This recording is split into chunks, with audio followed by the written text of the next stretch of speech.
சத்குரு மகாராஜுக்கு, சத்குரு காளிமுத்து சாமிக்கு, சத்குரு மூதச்சாமிக்கு.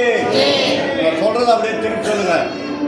அகில லோக தேவர்கள், சித்தர்கள், முனிகள், பஞ்சபூதங்கள்,